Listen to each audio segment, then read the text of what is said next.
What's up, everyone? Welcome to the Power Play with CJ. I just want to focus in on the Hart Trophy finalists. I should have done it last week, but didn't get around to it. John Tavares, Alex Ovechkin, and Carey Price. Now, you guys know I've been a big proponent of Price being in the conversation and winning the award, so a little bit of a,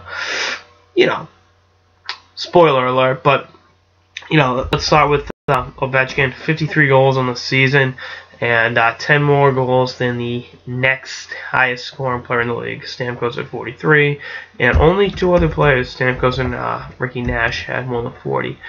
Definitely a tremendous honor for Ovechkin to be in that mix after kind of being written off last year. I thought he played better defensive hockey than he ever has. I mean, I thought, last year it was, he's such a coach killer, he's this, he's that, and then Barry Trotz comes in, he does a fantastic job, and the Capitals were amazing this season and are in the second round of the playoffs. I know, again, Hart Trophy's not a postseason, but you catch my drift. He's almost an entirely different player, and you got to tip your hat to him in that regard.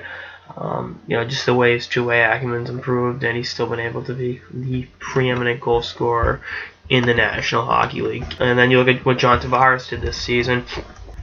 The Islanders were back from the dead, and Tavares was a big reason why. 86 points in the season, and he was a driving, I was driving force, but he was the preeminent reason why they were able to be in the postseason this year and close out their last year in Nassau County with a playoff berth. Definitely something to be proud of, and definitely an amazing accomplishment. JT has been phenomenal, and I'm really, ever since coming to the league in 2009, and I'm glad the Islanders finally have a great team around them. When they've been in the playoffs 2 out of the last 3 years, and look to be a perennial playoff team when they move to Brooklyn. It's a shame for the fans in Nassau County that they won't be able to watch this perennial MVP candidate every year, but that's the unfortunate business side of the game. But is what it is. And I think it was he did finish second in the scoring race. Just looking at it right now. But then Carey Price, and what more needs to be said about him. I'm absolutely convinced without him the Canadians would be in the lottery, and McDavid could be headed to Montreal, but 933 save percentage, and just absolutely dominant at every turn, and big reason why the Canadians emerged as Stanley Cup contenders this season. Price plays in a tough market. It's not easy to play in Montreal.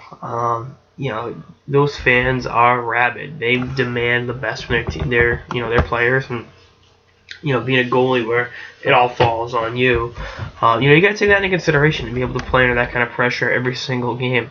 It's Stanley Cup or bust with those fans, and you gotta look at it and sometimes just say, wow, this guy he's great, and he just exudes excellence, and 196 goals against average, 144 games in the season, and it was just everything for this Montreal team.